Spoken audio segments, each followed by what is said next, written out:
Mais bien aimé, cet exemple parle d'un disciple qui a très bien commencé, mais qui ensuite revient sur ses promesses.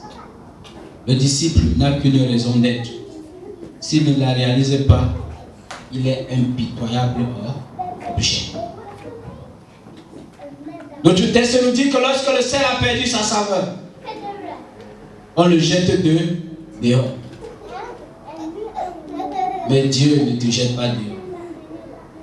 Dieu peut te redonner sa saveur. Christ est prêt à te redonner sa saveur si tu l'as perdu. Christ est prêt à me redonner la saveur si je l'ai perdu.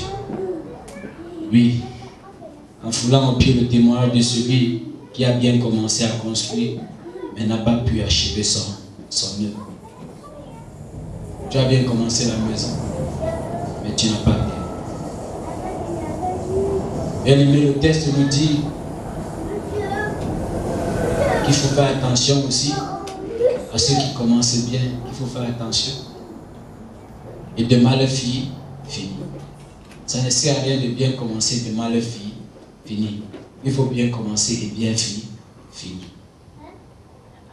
La vie chrétienne est une course de marathon.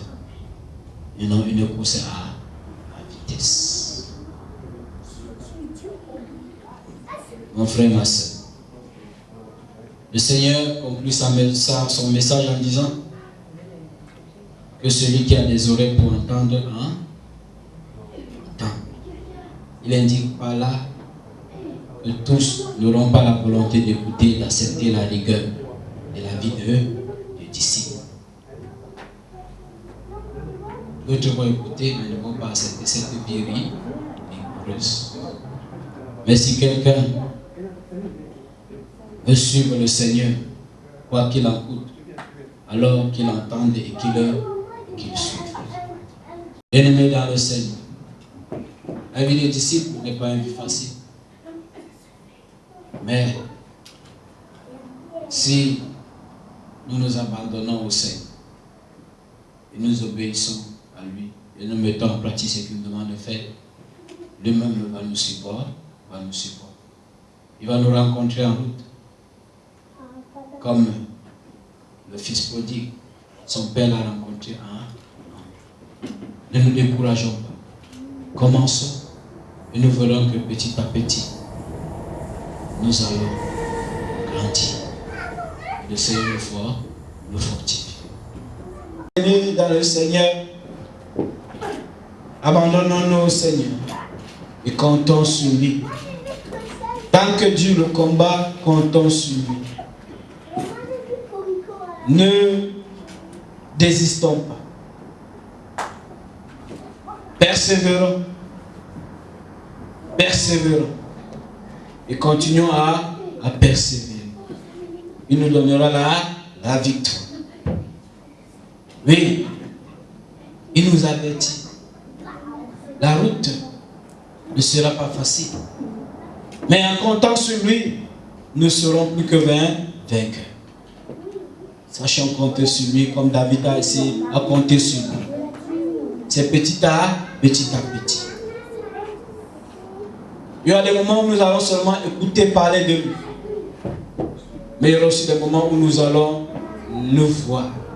Parce que nous l'avons expérimenté. Bien aimé, quand nous regardons l'histoire de Job, à la fin du livre de Job, il nous dit quoi?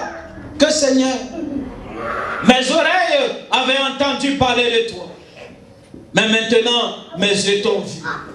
C'est dit que lorsque les oreilles avaient entendu parler de Dieu, Job était pieux aux yeux de Dieu, n'est-ce pas? Oui. Mais il y a des moments où nos yeux doivent le voir. Mais pour que nos yeux le voient, il faudrait que nous traversions aussi par des moments difficiles. Job a traversé par des moments difficiles. C'est la raison pour laquelle, à la sortie de ces moments difficiles, il dit, mes yeux t'ont vu. Bien aimé, il y a une différence lorsque les oreilles entendent et que les yeux voient. Les oreilles peuvent entendre les chants. Les oreilles peuvent entendre les prédications. Et nous nous faisons une image de Dieu. Mais lorsque nos yeux voient, c'est dit que nous avons traversé par des épreuves. Oui, David l'a connu. Avant de tuer Goliath, David a d'abord tué le lion et a tué l'ours. On ne tue pas Goliath dès le premier coup comme ça. Il y a une préparation. Il y a un travail qui se fait au préalable. David est là. On ne voit pas Dieu au préalable comme ça. On l'entend d'abord. Et quand on l'entend, quand on marche avec lui, et après on le voit. On le voit dans notre marche de tous les jours.